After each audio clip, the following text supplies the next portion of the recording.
Góðan daginn og velkomin í Öryrkjaráðið núna. Í dag ætla ég að tala við móður langveikra barna með svona sjaldgæfan sjúkdóm. Hún heitir Elísabet Dolinda Ólafsdóttir og er efnafræðingur og hefur svolítið reynslu af því þegar bara hve flókið ýmislegt er. Og er núna komin með annað barnið hennar fullorðið og hitt yngra og hefur þurft að sveifla sig í gegnum það dótarí. Velkomin, Elísabet. Takk fyrir að fá tækifæri til að segja frá foreldrahliðinni. Já, það finnst það mikilvægt, þess að það er mjög stór partur í þessu líka að kerfið okkar gerir ráð fyrir því að fjölskyldur sjúklinga séu fullri vinnu við að gera allt sem þarf að gera. Já, þetta er mikil vinna til að þoka málum áfram. Byrjaðu bara að segja mér svolítið frá þér og börnunum þínum. Já, ég á 3 börn og ég á eldri börnin eru 31 árs gömul stúlka, svo ég er 25 ára dreng og síðan annan 21 árs. Stelpan mín er með sjúkdóm sem heitir BCS og er mjög algengur og þú þekkir hann náttúrulega. Já, ég er með hann líka. Sonur minn 25 ára segi ég, hann er með svefnröskun sem heitir idiopathic hypersomnia. Ég var að reyna að skoða algengitölur, ég held hann er meira vangrændur heldur en BCS en ég geti trúa að við værum að tala að þetta væri svona kannski 10 einstaklingar á Íslandi sem eru með greiningu, sem er bara svipað eins og í BCS-hópnum. Þannig að þetta er hvortvekja svona sjúkdómar sem laumast svolítið svona aftan að manni. Já. En það tók í fyrsta lagi bara bæði svolítið tíma fyrir bara okkur að átta okkur á því að þetta voru alveglega veikindi sem var að ræða. Það tók smá tíma, lengri tíma í tilfelli stráksins okkar, en það var bara hreinlega bara utanaðkomandi aðilar sem benti okkur á að þetta væri ekki alveg eðlilegt. Það væri bara ekki heill heilsu. Og með stelpuna þá sáum við það fyrr að hún var alvarlega veik, en það bara var töluverð vinna og tók alltaf langan tíma í fyrsta lagi bara að reyna að komast að því hvað væri raun og veru að. Síðan að finna lækni sem var tilbúinn til þess að taka þessa krakka að sér. Þetta er fullari fólk í dag en við erum að tala þegar þau eru í kringum 20 eða strákurinn 16 ára segja. Og það er bæði erfitt að fá greiningu, það er erfitt að finna lækni. Og þótt að boðleiðir séu stuttar hérna á Íslandi þá er bara kannski ekki til mikil sérþekking á algengum sjúkdómum. Læknarnir hafa mikið að gera, þannig að þetta er bara auka pakki fyrir þá að setja sig inn í eitthvað sjúkdóm sem þeir hafa kannski ekki mikla reynslu eða þekkingu af.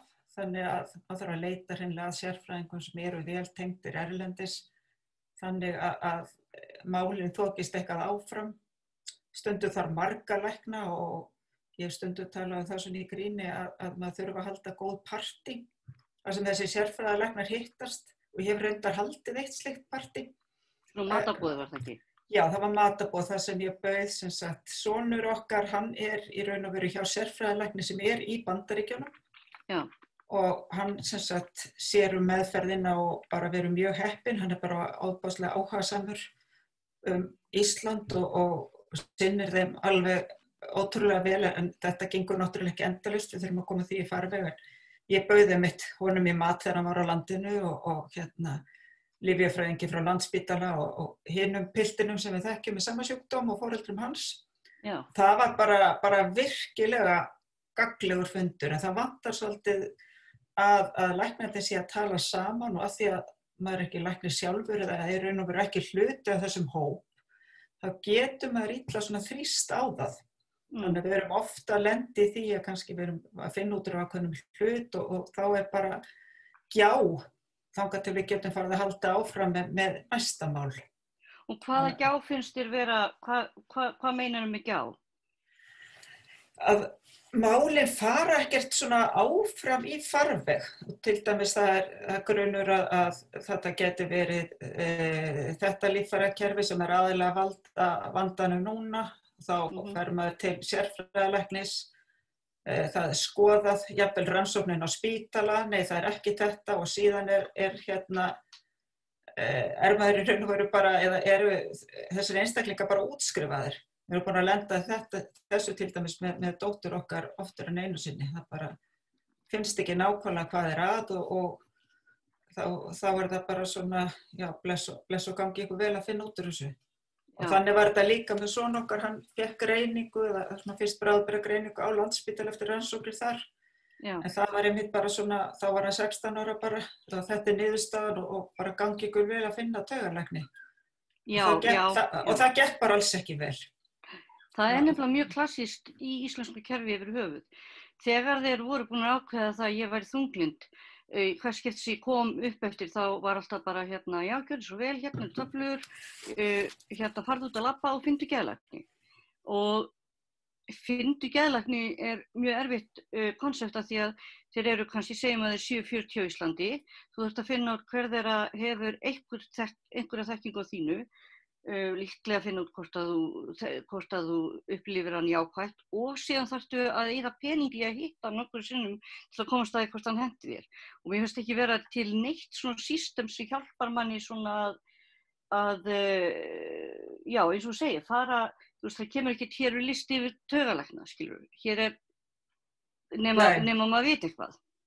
Já, algjörlega. Og í tilfelli dóttur okkar ekki sonar þá einmitt var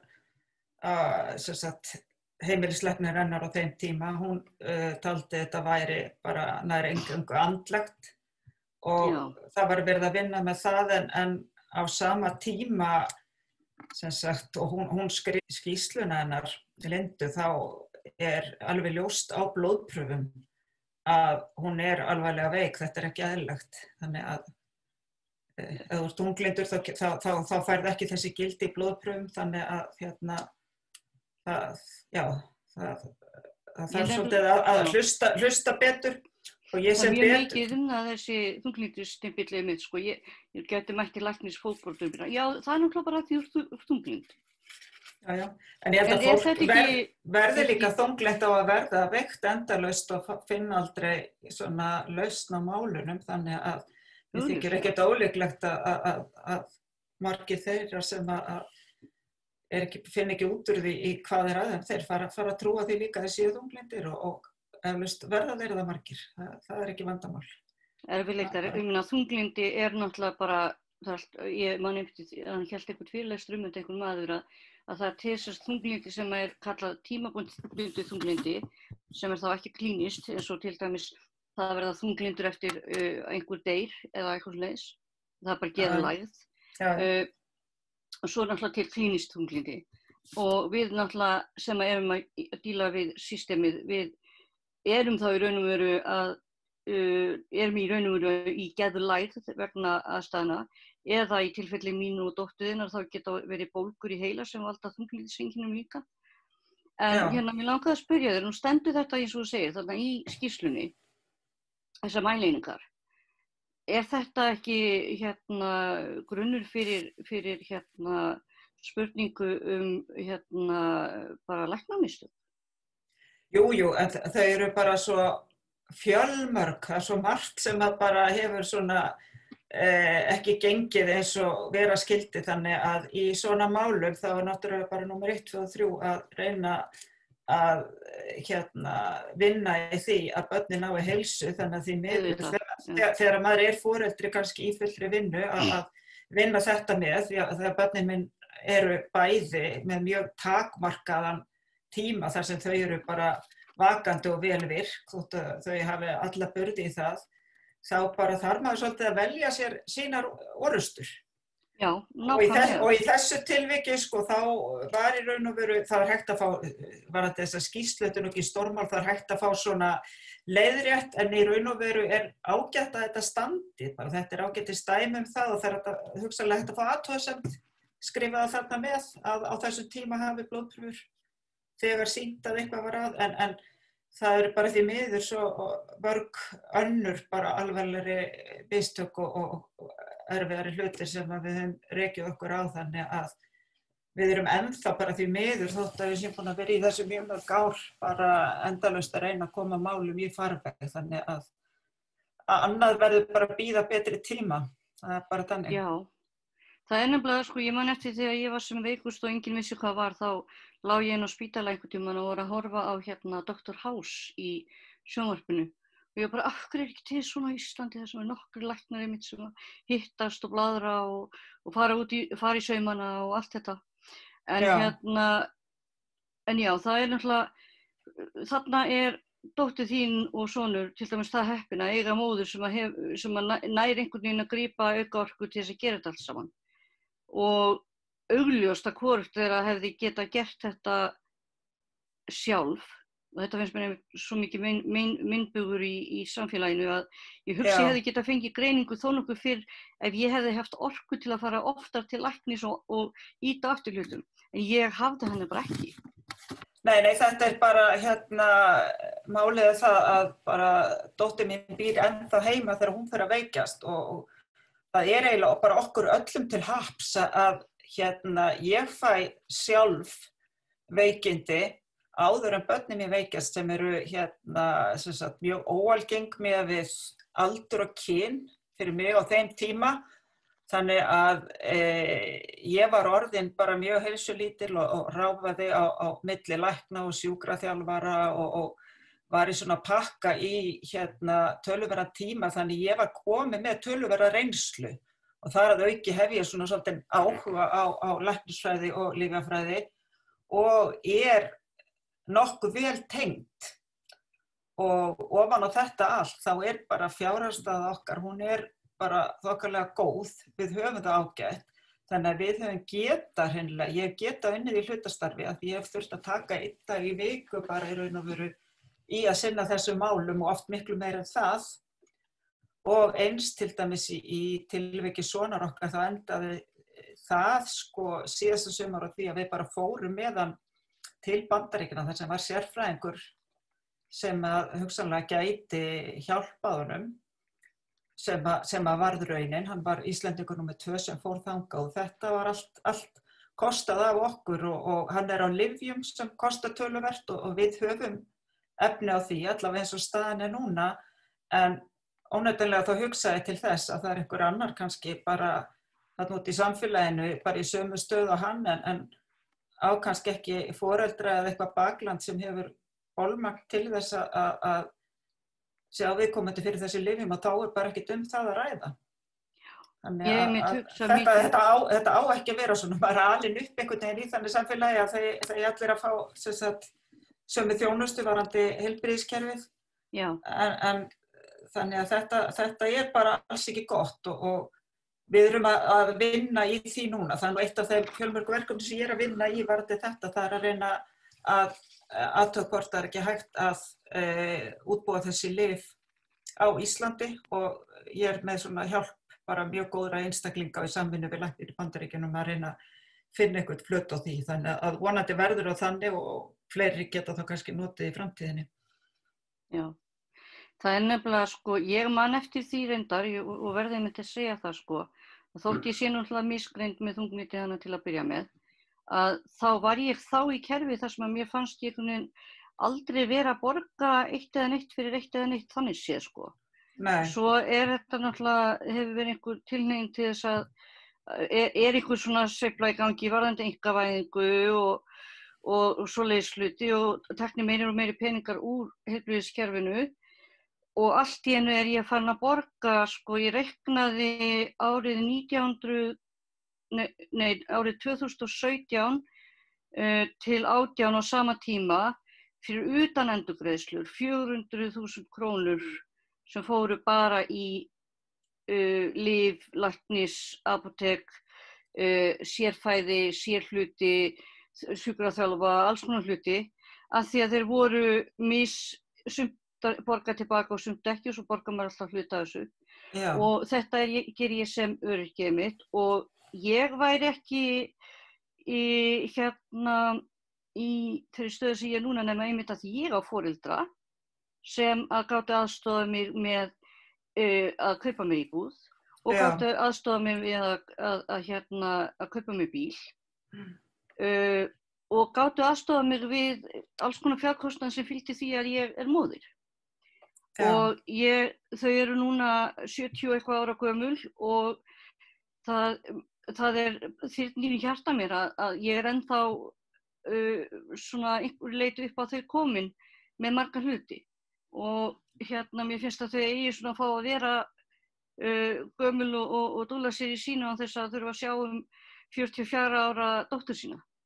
Já, ég hef stundum vakið máls á þessu af því að ég reyni ofta að ég fæ ennþá að fara með dóttur minni stundum í læknaheimsóknir, ekki alltaf, af því það er bara fullt þörf á því bara til að taka minnispunkt og halda hlutunum á lofti þótt að hún sé reyndar alveg komin á þann stað að hún að taka við sínum málum algjörlega. En þá sér maður þessa reikninga og þessar rukkanir og þegar þú ert með svona flókin sjúkdóm eins og þú ert með líka og veist vantarlega þá er þetta bæði þess að það er fullt af hlutum sem er ekki niðurgreiddir. Þú þurft að taka auka vítamín og önnur lyf til þess að halda þér gangandi sem eru hreinlega ekki niðurgreidd. Já. Og það er náttúrulega annað í þessu líka, ef við tölum um kostnaðina, það er ekki verið að benda fólki á það er jafnvel hægt að sækja fyrir sum af þessum lyfjum hægt að sækja undanþágu og fá þau niðurgreidd, en þetta er alltaf eitthvað svona sem að við erum að uppgötva bara seint og síður og eins það bara réttir frá öðrum öryrkjum og öðrum sjúklingum en ekki fjár á kerfinu. Og varandi framfærslu svona, þetta náttúrulega þú ert bara börnin eru heima hjá þér og svo eitthvað verða þau sjálfstæð og geta farið að vinna fyrir sér og komist að heiman, en þessi börn bara daga uppi heima, náttúrulega bara á framfærslu foreldrana og náttúrulega bara átta sig á því og við fyrir átta okkur á því að aðrir bara í svipuðu stöðu og með svipaða menntun, þau voru náttúrulega bara mjög heppin bæði börnin okkar náðu að ljúka bara góðu námi, en þau geta ekki verið að vinna á sumrin, þau geta ekki verið í aukavinnu, þau hafa kannski bara einhverja örfáa klukkutíma á dag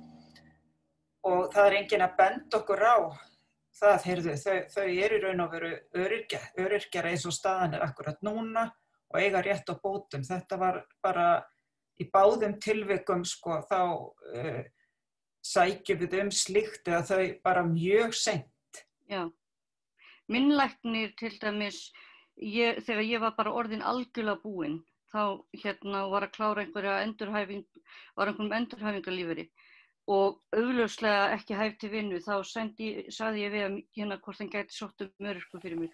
Hann sagði, þú færð aldrei örorku, það er engin ástæða til þess eitthvað. Og ég sagði, gerðu það bara samt. Og hann gerði það og ég fékk hann í gegn bara án athugasemda.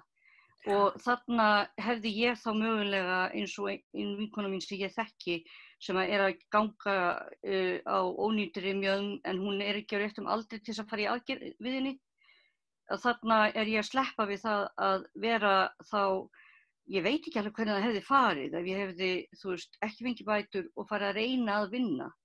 Ég veit alveg í nokkrum tilfellum reyndi ég það og það var alltaf kannski hálfur mánuður, 1 mánuður og svo bara fór allt kerfið niður.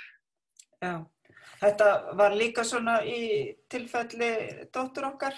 Að síðasta starfi sem hún í, það var sumarstarf sem betur fyrir skrifstofuvinna en hún bara þurfti oft að fara heim og bara var í raun og vera ekki með neina heilsu til þess að vinna en það bara var enginn sem sagði henni það. Já. Eða sagði okkur það og líka að þið varst að tala um bílinn, að það náttúrulega kannski ekki allir sem átta sig á því að ef þú hefur lítil fjárhag þá kannski átt að vera að hjóla eða nota almenningssamgöngur en í tilfelli ykkar þá er það bara ekki hægt. Nei. Af því að það bara er of mikil orka sem fer í það, þannig að það er alveg bara nauðsynlegt fyrir ykkur til þess að geta fungerað í samfélaginu að vera með aðgang á bíl. Já, ég hélt á tímabili að ég þyrfti kannski að hætta að keyra út af því að ég ætti augnavandamáli sem leystist sem betur fer og hefði þá líklega tekið upp ferðaþjónustu fatlaðra dótið. En ég sko fólk spyr, af hverju getur ekki notað strætó? Ég get ekki notað strætó af því að strætó hefur ekki demparakerfi sem gerir ráð fyrir því að hvað skiptir sem að þeir beygja, að þá eins og ég sé detta niður brekku. Ég get ekki tekið strætó af því að ég stundum svo þreytt að ég næ ekki að fylgjast með hvað ég á að fara úr strætó. Ég get ekki tekið strætó út af því að ég þarf að labba út á strætóstöðuna og tilbaka aftur og hef kannski ekki orðið það heldur. Já. Og þetta allt saman hlutir sem að ég guðslandi fegin að vera með bíl og vera með einmitt fatlaðramerki í bílnum mínum, þannig ég get farið bara mjög stuttlega inn á hluti og allt þetta, en mér leið svo illa þegar ég hélt að ég var að fara inn á ferðaþjónustuna því að hún nú bara annar batteri út fyrir sig, annar kafli, sko. Já, en þetta þetta áhugavert að heyra því að ég sjálf bara var mjög orkumikil og heilsuhraust og börnin mín líka, þannig að ég var töluverður nagli og ég hefði sem sagt bara fyrir einhverjum árum, ég verð bara viðurkenna það, þá hefði ég alls ekki haft skilning á þessu. Ég hefði sagt bara, jú, þú getur farið í strætó víst og bara taktu þá bara eina á Panodil eða þeir illt og haltu áfram. Og þetta gerðum við til dæmis með son okkar, það var bara hann var bara rifinn á fætur fyrir allar aldur og það var bara að fara með hann í skóla sem hann sofnaði, hann með svefnsjúkdóm. Og ég myndi bera með öðruvísi af svona eftir á ef ég vitað af þessu. Já, ég meina, hvernig áttu við mitt að vita af þessu? Það nefnilega málið. Við erum ekki sérfræðingar og það sko verið að setja okkur, eða aðstandendur okkar og okkur í þá stöðu að vera heilbrigðisstarfsmenn stundum. Af því að við eigum að fatta hluti, við eigum ekki skilja hluti og svo konan mín, bara minn enga hjúkrunarfræðingur, hún reyndar að verða veik og við erum í miklu vandræðum með hvað gerist þá. Þannig að foreldrar eru í, sko, þú ert félagsáðgjafinn hennar, læknirinn hennar, bílstjórinn oft. Bílstjórinn, einkahjútan, setja hluti inn, fylgjast með henni, íta eftir hlutum, allt þetta, þú ert allt saman. Og það er svo langt í frá að ég sé að telja þetta eftir mér, mér finnst þetta alveg bara frábært að vera í standi til þess að geta gert þetta, geta virkilega hjálpa þeim, en maður vill ekki hafa kerfi svona, og auðvitað dreymir þessa einstaklinga að geta lifa sjálfstæðu lífi líka. Já. Sjálfsögðu, það er ekki gaman að vera upp á foreldra sína komin bara 30. Og vonandi verður það ekki þannig, en til þess að komast upp úr þessu þá bara þarf töluverða vinnu. Já, það er mikið að breytast. Hvað finnst þér mætti breytast? Farðu yfir það svona, hvað böggar þið mest? Sko, já, böggar mig og böggar ekki. Ég svona þess, bara ef þetta væri drauma staða, þá myndi ég vilja sjá fyrir svona óalgenga sjúkdóma að það væri einhvers konar lítil deild eða teymi, jafnvel innan spítalans, þannig að í fyrsta lagi maður sé ekki háður einum einstaklingi eins og við lentum í því með son okkar að taugalæknirinn hans hætti á stofu og hann var ekki með neitlækni, nýbúinn að vera hjá Bandaríkjunum og nýbyrjaður á lyfjum. Þannig að það sé einhver sem að tekur boltann, hefur heildar yfirsýn og kemur málum áfram. Það væri hægt að útfæra eitthvað slíkt sko með heimilislækni en það hefur í okkar tilfelli bara ekki gengið. Og eins líka ef eitthvað kemur upp á að það sé hægt að hafa samband við ykkur að deilda því það er gríðarlegt álag á sérstaklega, nú er ég bara að tala um BSH-sjúklingana, því þetta var einhverju við dóttur okkar en ekki svona að maður getur þurft að fara inn á spítal og það eru bara mjög mikil átök og maður vill hafa þau skipti sem fæst en þá þarf maður kannski eitthvað annað net til þess að geta bjarga sér betur heima.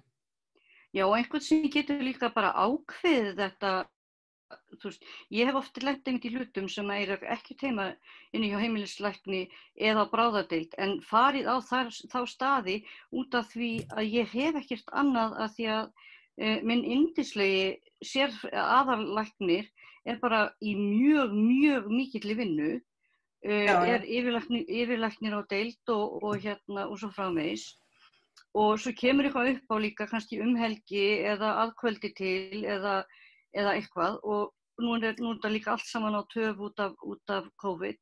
Já. En ég er alveg samanlega, það væri yndislegt, ég er alltaf að biðja það að fá að vera bara, ég geti hringt inn að bara ef ég geti fengið að hringja inn á gigtardeildina á Landspítalanum og segja bara, heyrðu, þetta í gangi, þú veist, getið aðeins talað við mig og sagt mér hvað ég geti gert.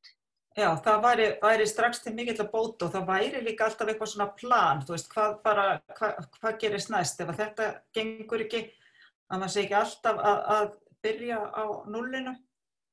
Mér finnst ekki auðvelt að taka þessa ákvörðun, það sé sagt við mig, þú bara tekur það þá svona og ef þér finnst þú verið veikt, taktu þetta. Mér finnst mjög erfitt að taka þér sjálf. Og það raun og veru ferli sem í gangi, þau eru líka ofboðslega brothætt. Ég starfa sjálf sem geðastjóri og það mér mjög hugleikið að ferlar virki, en það bara ótrúlega margt sem ekki virkar bara innan spítalans eins og maður myndir vilja.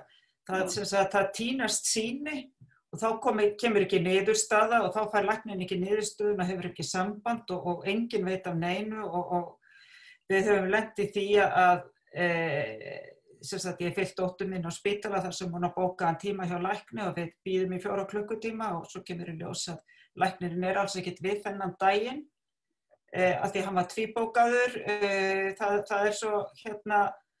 Það svo margt sem að væri hægt að gera til þess að hafa hlutina svona svolítið skilvirkari. Já, af því að við með sjaldgæfu sjúkdómana, þannig að eru til svona fyrir einmitt eins og hluti sem samt ekki fullkomin kerfi, en fyrir krabbamein og fyrir MS og ýmsa svona hluti, þá til svona meira svona ferlað kerfi. En við lendum einmitt út fyrir. Já. Nú að lokast hjá mér tíminn sem ég má hafa til að tala við þig, þótt að mér finnst nú alltaf svo yndislegt að tala við þig. Já, sömuleiðis. Svo áheyrendur viti þá þegar ég er að drappast niður og finnst ekki að það gert neitt í heiminum, þá setur Elisabeth á vegginn hjá mér, heyrðu bara, ef ég hefði ekki fundið því þannig, það hefði nú verið hryllilegt. Þannig að hún er líka að andlega pikka mig upp. Já, hvað viltu hafa að loka orðin? Já, ég bara í tengslum við þetta, loka orðin vil ég hafa þau að ég vil bara hvetja fólk sem annaðhvort í þessari stöðu eins og ég að vera aðstandandi fólks með óalgenga sjúkdóma, fullorðinna einstaklinga eða barna, eða í þessari stöðu að vera duglegt að hafa samband. Það hefur bara hjálpað mér alveg gríðarlega mikið. Foreldrar annarra barna sem eru líka að berjast við sjúkdóma sem erfitt að greina, fá greiningu á eða hafa finna þeim bara leið í kerfinu. Þannig að það hefur reynst mér bara gríðarlega vel andlegur stuðningur og alls konar svona gagnleg ráð og hlutir og jafnvel upplýsingar lækna sem við höfum verulega getað nýtt okkur. Og einmitt eins og þegar að Linda greinist bara að googla og þá fundum við þig. Það náttúrulega bara flýtir ofboðslega fyrir að geta sett sig inn í hlutina með einhverjum sem að þegar hefur gengið í gegnum það sama. Og varðandi son okkar, það annar strákur sem ári yngri en hann, sem í nákvæmlega sömu stöðu, á þessum lyfjum frá Bandaríkjunum og við erum bara í töluverðu sambandi. Það svo auðvelt í dag hægt að vera með Facebook-hópa og annað slíkt, bara að vera duglega að tala saman. Þótt að hlutirnir eigi ekki að vera svona eins og þeir eru, þá bara gerir þetta lífið bara miklu betra og einfaldara ef við reynum að hjálpast að. Heyrðu, við setjum þetta í lokaorðin. Takk kærlega fyrir að koma og tala við mig, Elisabeth. Þetta var eins og þið vitið öryrkjaráðið að spjalla lífið og tilveruna í öryrkjaheiminum. Við erum með Facebook síðu sem þið getið lækað og þá sjáu þið þegar við erum með viðtal í gangi og endilega ef það kemur upp að henda því í Watch Party ef eitthvað finnst áhugavert einhverjir aðrir sjá allir það svo mjög og vandlega. Við viljum líka endilega heyra frá fólki sem vill fá að tala eitthvað og það má endilega gera það. og ég held ég sé þá búin að segja allt sem að svona fyrirtækið segir að maður eigi að segja. Nei, ég segi svona. Bless og takk fyrir mig, Elisabeth. Já, takk fyrir að fá að koma mínu sjónarmið á framfæri. Við sjáumst og heyrumst. Takk, bless.